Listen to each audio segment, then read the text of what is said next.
Imagine being a child, your world filled with the familiar sounds of your family's language, the comfort of your traditions, and the warmth of your community. Now, imagine all of that being ripped away. If your language was called forbidden, your childhood was stolen, and your hair was sheared, you were a native kid in America's boarding schools. For thousands of Native American children, this was not a nightmare, but a reality. The U.S. government, in an effort to assimilate Native peoples, established boarding schools across the country. Children as young as 5 were taken from their families, sometimes by force, and sent hundreds of miles away. Their long hair, a symbol of cultural pride, was cut short. Their traditional clothes were replaced with uniforms. Most painfully, their languages that had been spoken for generations, were declared illegal.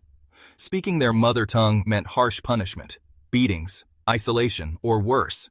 The goal was clear: erase their identity, silence their voices, and mold them into something unrecognizable.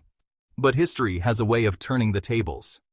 Decades later, when the world was plunged into the chaos of World War II, the very words that had been forbidden became the key to victory.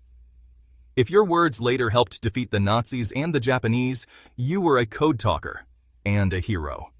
The U.S. military, desperate for a code the enemy couldn't break, turned to the Navajo language, a tongue so complex and unique that it baffled even the most skilled cryptographers. Suddenly, the language that had once been a source of shame became a source of strength, pride, and hope.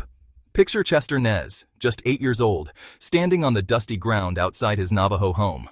One day, government agents arrived and everything changed. He was torn from his family, stripped of his name, and sent to a boarding school where he was beaten for speaking Diné bizaad, the Navajo language. The pain of separation, the confusion of a new world, and the constant fear of punishment became his daily reality.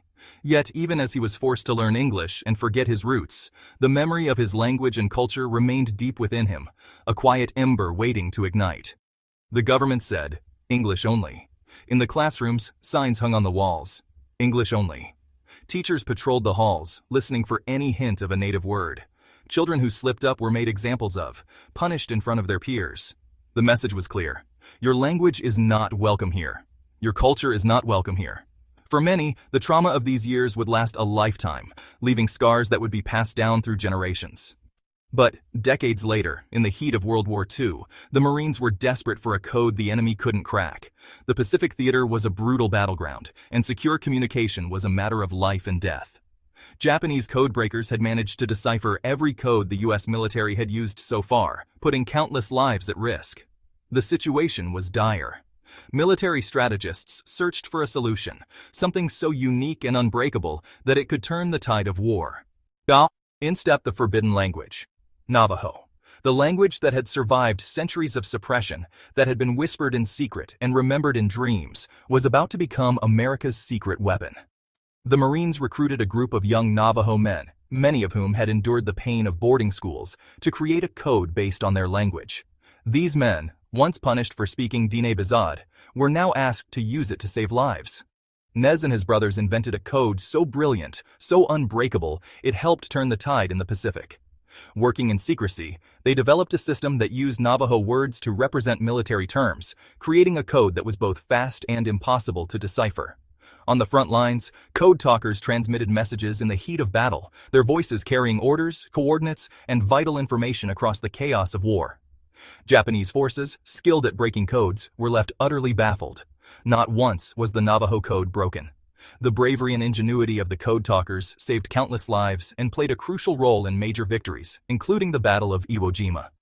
400 Native Americans served as code talkers, their words saving thousands, their heroism a secret for decades. The bitter irony? For years, their contributions were classified, their stories untold.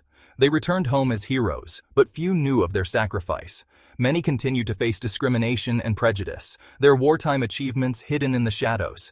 Yet, within their communities, they were honored as warriors, protectors, and symbols of resilience. Their legacy is a testament to the power of language, culture, and the unbreakable spirit of those who refuse to be silenced. The language once punished became America's secret weapon. The very words that had been banned in classrooms and beaten out of children became the shield that protected American soldiers and the sword that struck at the heart of the enemy. The story of the Navajo Code Talkers is a story of transformation, of pain turned into power, of silence turned into strength.